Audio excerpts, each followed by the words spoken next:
Hallelujah. Hallelujah. Ògo ni fún Ọlọ́run lókè Glory be ọ̀run. to God on the highest. Àti ní ayé And àlàáfíà. peace unto the earth. Ibi tó hùn mi ti bá ọ. Wherever my voice is meeting you, Mo kí ọ kú I oríire. tell you congratulations. Gbọ́ báyìí lolúwa wí. Listen, thus said the Lord. Ogun tó ń pa ọ́ Battle díẹ̀díẹ̀. that is killing you gradually. Lórúkọ In the Jésù. name of Jesus. Lára rẹ. In your body. Ogun yẹn jáde. The bond they come out. Àwọn ìdè tó ń fi ògo rẹ̀ The ṣòfò. bondage that is wasting your glory. Lórúkọ In Jésù. the name of Jesus. Ìdè yẹn já. The bondage break. Ọfà tó bà ọ́. The arrow that hits you. Táyé rẹ̀ fi dúró. That made your life to be on the spot. Ọfà yẹn jáde. The arrow come out. Ibi ó ti gbóhùn mi. You that you are hearing my voice. Ọfà tí òjò You, ṣayẹyẹ. an arrow that didn't allow you to be celebrated.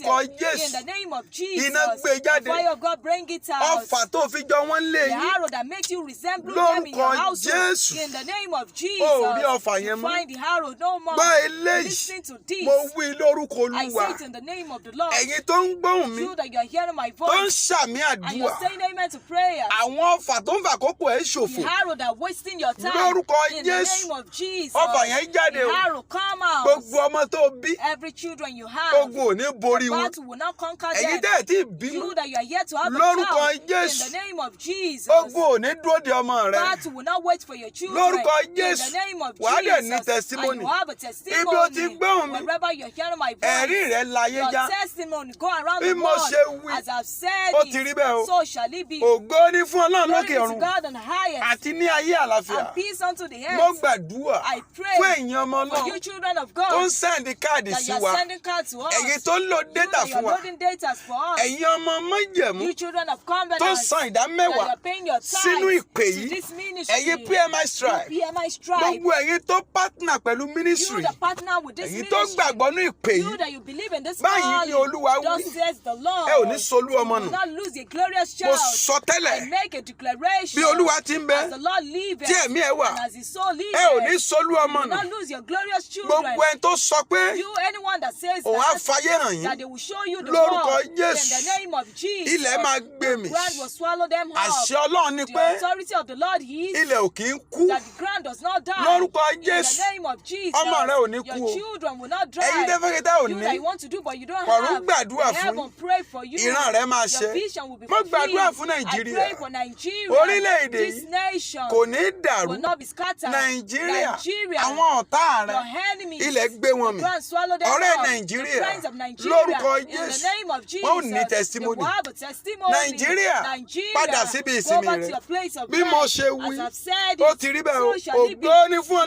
Glory lókè to ọ̀run. God on the highest. Àti ní ayé And peace àlàáfíà. unto the earth. Nírọ̀lẹ́ ìní. This evening, Ibikíbi tó bá wà. wherever you are, Jájọ pàdé o. let's meet again Ní ìpàdé lẹ́sẹ̀kẹsẹ̀. for our instant program Aago by mẹ́rin. 4 p.m. Nírọ̀lẹ́ ìní. in the evening. Ibi tó bá ti ń bọ̀. Wherever you're coming Make from, sure pé o tètè dé. make sure you come early. Torí ọ̀run fẹ́ ṣí àwọn ilẹ̀kùn The kan. heaven wants to open some doors. Padlock yẹn. Your padlock. Mú dání. Come along with Èní lá it. pé ẹ̀kẹfà. Today will be the 6th day Tá a ti ń gbàdúrà that we lórí have ẹ̀. been praying on it. Ọjọ́ Friday ọ̀túnla. On Friday, in the next 2 days, Ó ní night of it's solution. our night of solution. Ìṣọ́ òru ní. Our night vigil. Olúwa pe àkọlé The ẹ̀ ní Lord title ìdájọ́ is lórí ọ̀tá mi. Judgment over my enemy. Má gbàgbé o, Don't forget. lórúkọ Jésù. In the name of Jesus. Ayé ẹ̀ máa sọ̀rọ̀. Your life will speak. Bẹ́yẹn bá ti lè gbàdúrà. If someone can pray, Ó máa ṣẹ́ ogun you ayé. have the battle. À ń conquer the tẹ̀síwájú. battle. We are proceeding. Ìmúpadàbọ̀sípò. Restoration.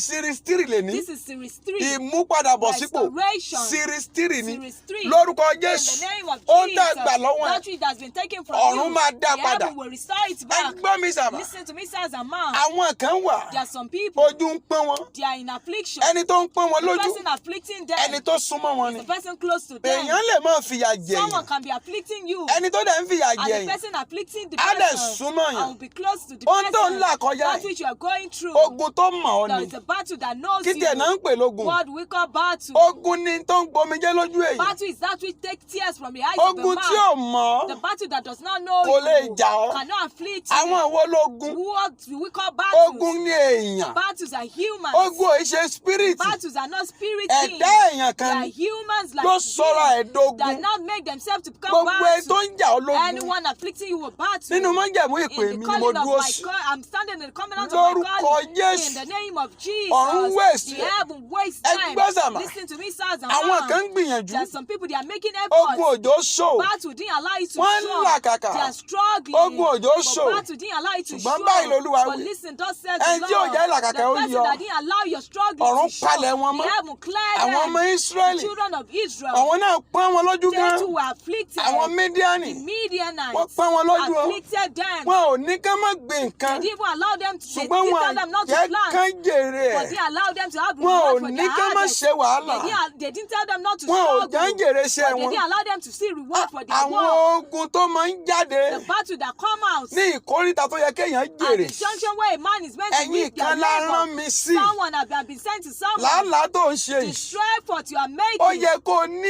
ẹ̀rí lórí ẹ̀. To have a testimony over Ṣùgbọ́n it. torí pé But because a gba nǹkan lọ́wọ́ something ẹ̀. has been taken Olúwa from ní you, kí n sọ the fún ọ. Lord asked me to tell Èmi you, lẹni tá a rán sí ọ. I'm the one the Lord has Torí sent to. wòlíì la rán sí Because Ísírẹ́lì. it's the prophet the Lord sent to Èmi ni Israel. wòlíì ẹ̀ láàárọ̀ I am yìí. your prophet this Tá a bá ti ń morning. gbàdúrà, When we are praying, wàá rí i pé you will see that ọ̀run máa ṣí. the heaven will be A máa open. dá nǹkan kan padà. Something will be restored Ẹ jẹ́ back. ṣí Bíbélì wa. Let's open our Bible. Ìwé àwọn onídàájọ́ The book of Judges, orí ìkẹfà. chapter 6, Ẹ bẹ̀rẹ̀ ní verse 4. from verse 4. Ẹ kà dé verse 8. Verse 8. Yes ma. And they camped against them Yes, and ma'am. destroyed the increase of the land Uh-huh. till they come unto Gaza Uh-huh. and left no substance for Israel, Bẹ́ẹ̀ni. neither sheep nor ox nor Uh-huh. hart. But they came up with their cattle and their tents, and they came as grasshoppers from multitude. For both they and their camels were without numbers, Bẹ́ẹ̀ni. and they entered into the land to destroy it. Yes. Israel was greatly impoverished Bẹ́ẹ̀ni. because of the Midianites, Uh-huh. and the children of Israel cried unto the Lord. Ó ti tó ibi tí mo fẹ́ gbọ́ nìyẹn. That's where I want to They hear. cry unto the Lord. Wọ́n sunkún pẹ̀lú wa. Dáfídì wípé David said, ọjọ́ tí èmi bá the kígbe day I cry ní out, ọ̀tá mi ó pẹ̀yìn that's dà. the day my enemy will Ìgbà leave tán wá me. kígbe When they now cried kí ló wá out, ṣẹlẹ̀ what mà? happened? Uh-huh. And it came to pass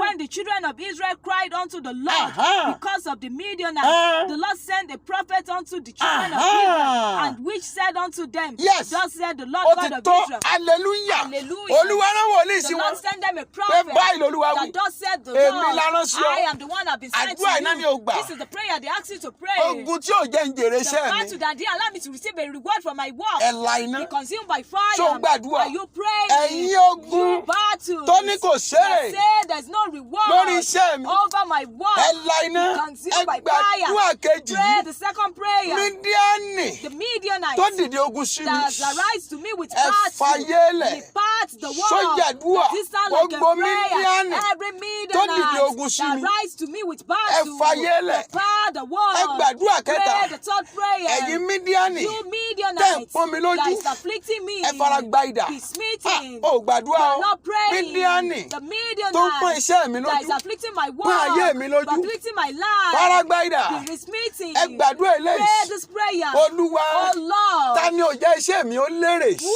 is the person that didn't allow my work to have Jẹ́ reward? ilẹ̀ gbé wọn mì. Let the ground swallow them Ẹnikẹ́ni up. tó lè jẹ́ Whosoever it might tí ò jẹ́ iṣẹ́ mi ó be lérè. that didn't allow my work Olúwa to have gbé wọn reward. mì. Lord, swallow them Máa ṣàmì up. àdúrà. Begin to say amen to Bó o ṣe prayer. wí, As you've said, bẹ́ẹ̀ ló máa so rí. shall it be. Àṣẹ tí ń bẹ lẹ́nu rẹ̀ Authority on your mouth. lórúkọ In Jésù the name of Jesus. kó lànà fún ọ. Make way for Gbogbo you. Mídíánì Every Midianite tán lò ní lọ. that say you will not Ọ̀run go. wèsì The wọn. heaven waits them. Àánú Olódùmarè The mercy of the ó Lord wá sórí rẹ̀. come over your life. Ìmúpadàbọ̀sípò Restoration. ó yá gbà á. Receive Ó it. ti rí bẹ́ẹ̀ o. So shall it be. Ògo ni fún Ọlọ́run Glory to lókè God ọ̀run in the highest. àti ní ayé And peace àlàáfíà. unto the earth. Fún ẹ̀bẹ̀ àdúrà Prayer àti ìgbanímọ̀ràn. and counseling. Nọ́mbà yìí ni wàá Call pè. this number. 081 081 81 81 345 345 666 666 tàbí or 090 090 66 66 28 28 98 98 17. 17. Gbọ́ mi dáadáa. Listen to me very well. Aago mẹ́rin lẹ́nìí. 4 p.m. to Pàdé mi ní church. Meet with me in the Jájọ church. gbàdúrà. Let's pray together. Aládùúà ló ń He's ṣẹ́gun the ayé. prayerful one that conquers Ẹni the tí ò lè world. gbàdúrà, The person that cannot pray. ó ti tán o. is finished. Ẹ gbọ́ Listen. ọjọ́ Fridays Fridays.